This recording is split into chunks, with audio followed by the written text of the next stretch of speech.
Assalamualaikum warahmatullahi wabarakatuh. Perkenalkan, nama saya Hardina Citarani, NIM D22 2018 02308, kelas D2242. Saya di sini akan menjelaskan tentang analisa jabatan petugas rekam medis di unit assembling. Nah, yang pertama itu ada analisa jabatan, yaitu buat kegiatan pokok petugas assembling.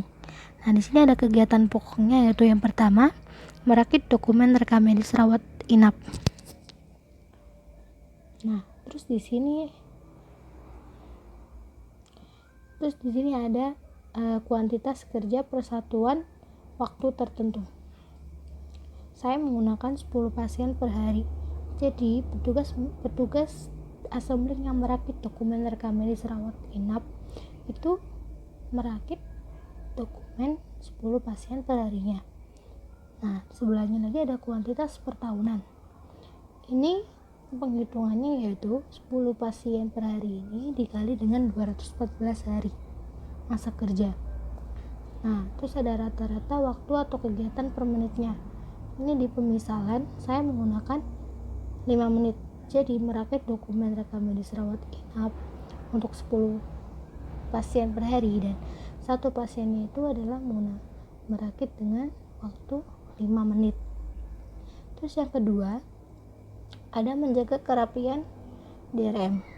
Saya menggunakan 2 kali per harinya. Jadi menjaga kerapiannya itu 2 kali per hari. Terus ada kuantitas tahunan, yaitu 2 kali 214 hari, jadinya 428.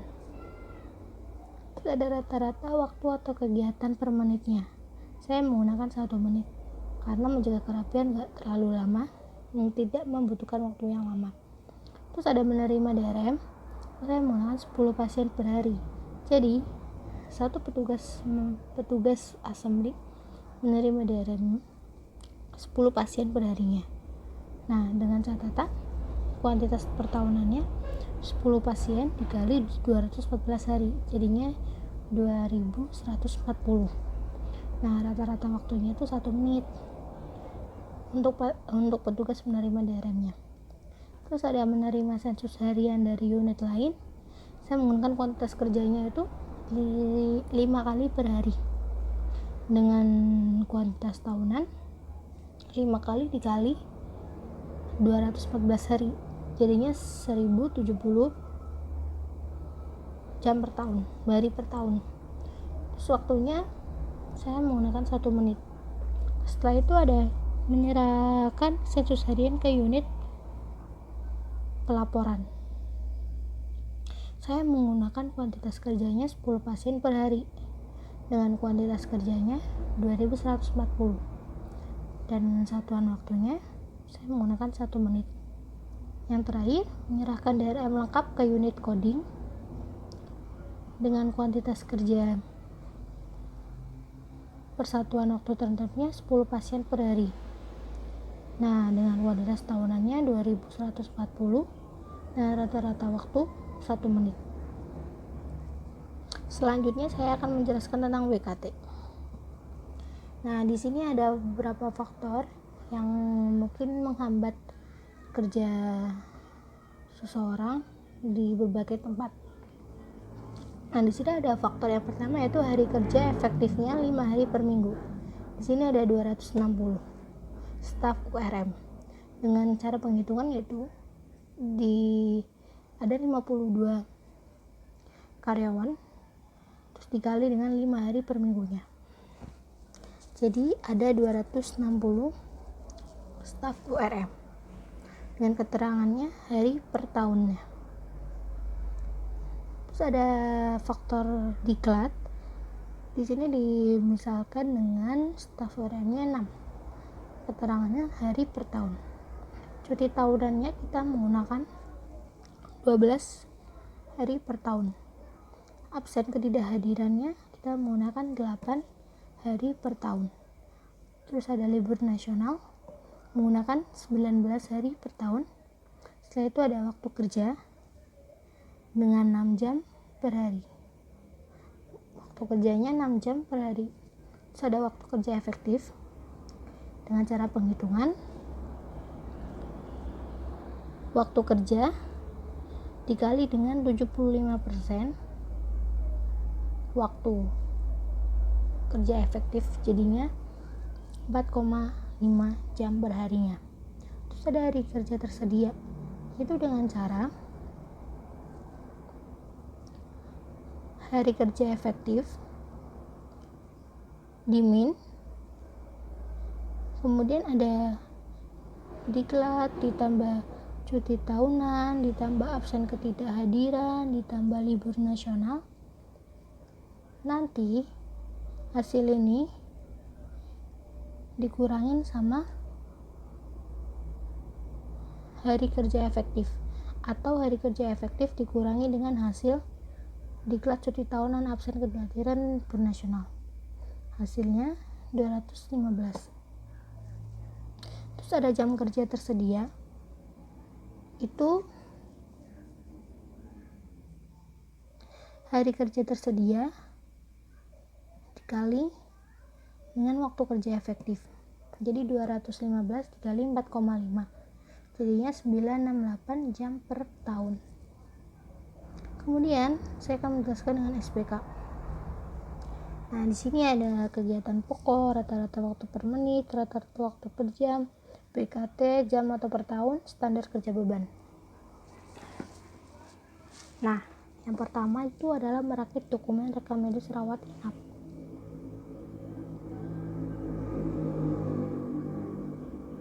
Nah, terus rata-rata waktunya kan 5 menit. Kemudian rata-rata waktu per jam itu dengan cara penghitungannya,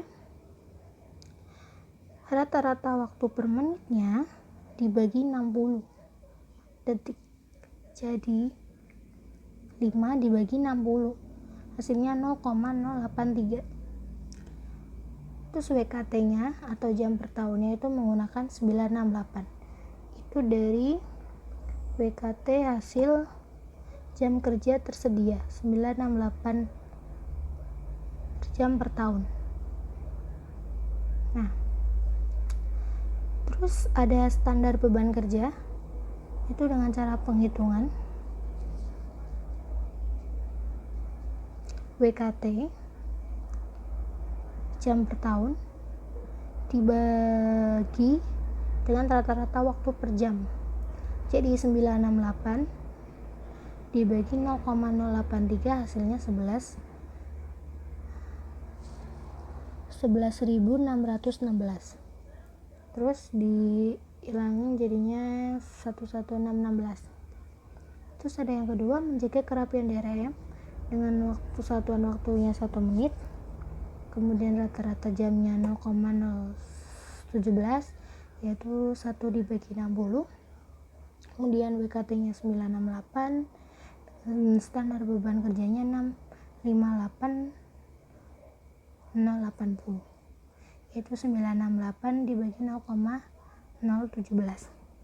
Kemudian menerima DRM, menerima sensus harian, menyerahkan sensus harian ke unit pelaporan, menyerahkan DRM lengkap ke unit coding, sama seperti menjaga kerapian DRM, yaitu rata-rata waktu kerjanya 0,017, BKT nya 968, kemudian standar beban kerjanya 58,0850.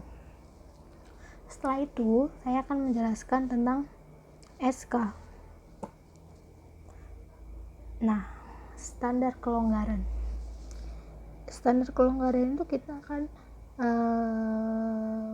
menghitung rata-rata unit kerja atau kegiatan lainnya, seperti ada apel pagi, rapat koordinasi, rapat profesi, terus pelatihan atau seminar. Di sini rata-rata waktu kegiatannya 0,5 jam per hari atau setengah jam atau 30 menit.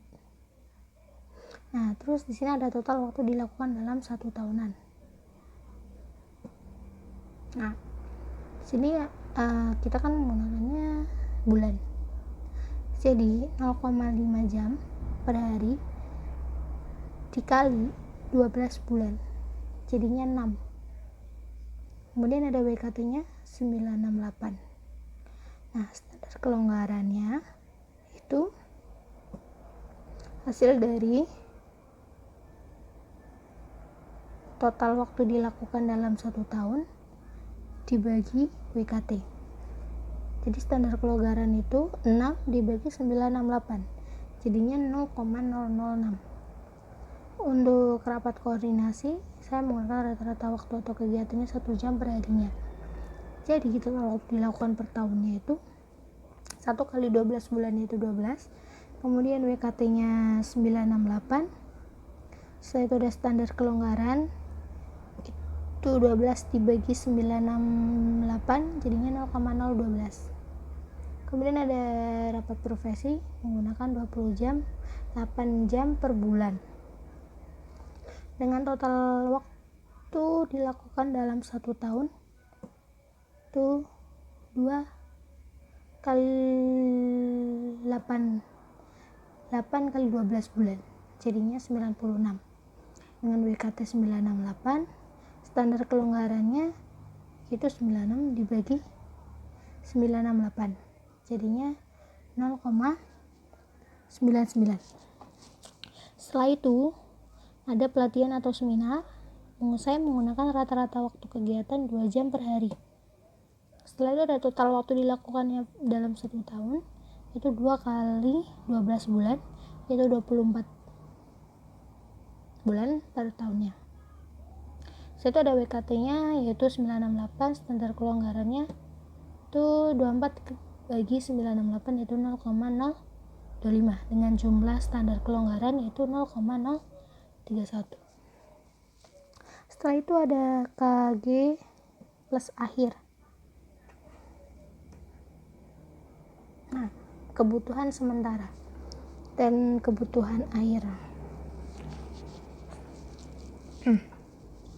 Di sini ada kegiatan pokoknya, ada standar beban kerja, kuantitas kegiatan, kemudian ada standar kelonggaran, terus ada kebutuhan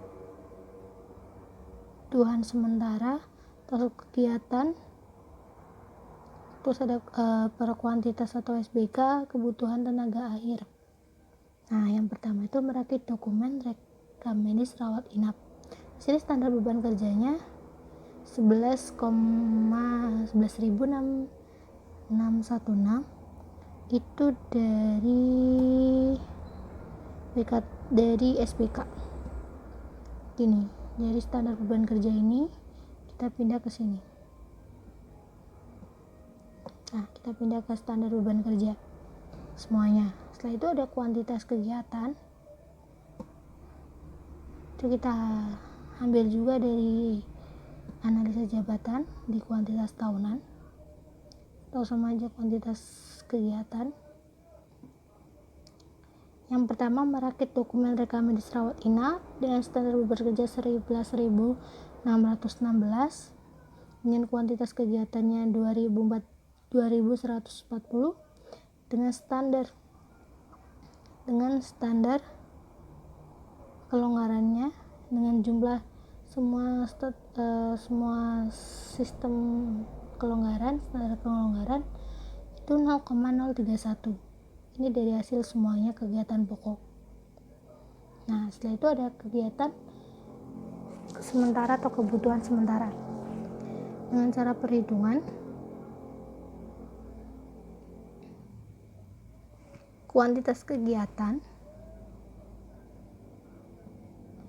dibagi dengan standar beban kerja, yaitu 2.140 dibagi dengan 11.616. Jadi hasilnya 0,184. Untuk menjaga kerapian dengan KG-nya yaitu sama, yaitu 428 dibagi 6 580.080 itu jadinya 0,007. Kemudian Untuk menerima DRM, KG-nya yaitu 2140 dibagi 58080 dengan hasil 0,037. Kemudian ada menerima status harian dari unit lain, itu dari 1070 dibagi 58080 dengan hasil 0,018. Kemudian ada menyerahkan DRM, menyerahkan sensus